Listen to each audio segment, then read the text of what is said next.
भी इस मसला पर एक मुस्तकिल किताब लिखी है। अहनाफ की उसूले फ़िक़ह की किताबें पर उन शेख साहब ने नूरुल अनवार पर बड़ी मुफस्सल 3-4 जिल्दों में शरह लिखी है, उसमें बड़ा रद्द किया है। अल्लाह शेख को जज़ाए खैर अता फरमाए।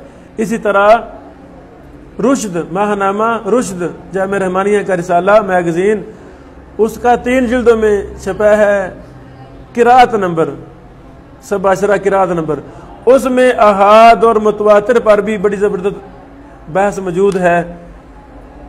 वहां से भी आप पढ़ सकते हैं। जो हमने बोला खबर अहाद के हवाला से यही मौक़िफ़ राजे है। ऐसा समझो, खा अहाद हो खा मुतवातिर हो, वो इल्म यकीन का फ़ायदा देती है। हमें मुतवातिर के चक्कर में नहीं पढ़ना चाहिए। हाँ, सनद देखेंगे, मतन देखेंगे, सही हदीस सही है तो हमारा ईमान है, ये दीन का हिस्सा है। अतीउल्लाह व अतीउर रसूल, अतीउर रसूल में हर सही हदीस आती है। बात खत्म हुई बेटो। इसी के साथ हमारी ये किताब अल किफ़ाया जो हमने एक चंद महीने पहले 3 माह पहले शुरू की थी, अल्लाह की तौफीक से आज मुकम्मल हुई है। इसमें हमारा मनहज हमने पहले भी बयान किया था कि लफ्ज़न पढ़ाना हमारा मकसद नहीं है, बल्कि हमारे पेश नज़र इस किताब से मरूर है ताकि हमारे तलबा उलमाए किराम जो हमसे फ़ायदा उठा रहे हैं उनके जहन में इस किताब की अहमियत बैठ जाए, इसकी अहम बहूस का उन्हें पता चल जाए। कितनी कीमती किताब है, इसको लाजम पकड़ना चाहिए। मुताखिरीन की किताबों में बड़ी खैर है अल्हम्दुलिल्लाह।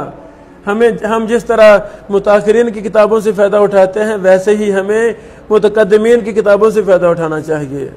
ये दोनों ही किबार मुहद्दिसीन हैं। अल्लाह ने इन दोनों तबकों से बड़ा ज़्यादा काम लिया है। जो लोग मर्जी आए तो मुतकद्दिमीन को तरजीह देते हैं, मर्जी आए तो मुताखिरीन के दुश्मन बन जाते हैं, मर्जी आए तो मुताखिरीन को ले लेते हैं, उनको छोड़ देते हैं, ये उसूल ही फजूल है, इसकी कोई हकीकत नहीं है। इस पर भी हमारा दरासतुल असानीद में हमने मुफस्सल बात के लेक्चरों में की थी, जो हमारे यूट्यूब चैनल वगैरह पर ये सारे लेक्चर महफूज, वहाँ से आप फ़ायदा उठा सकते हैं। अल्लाह हमारा हम नासिर हो। इसी तरह हम अल मुहद्दिसुल फासिल पर भी काम हमने शुरू कर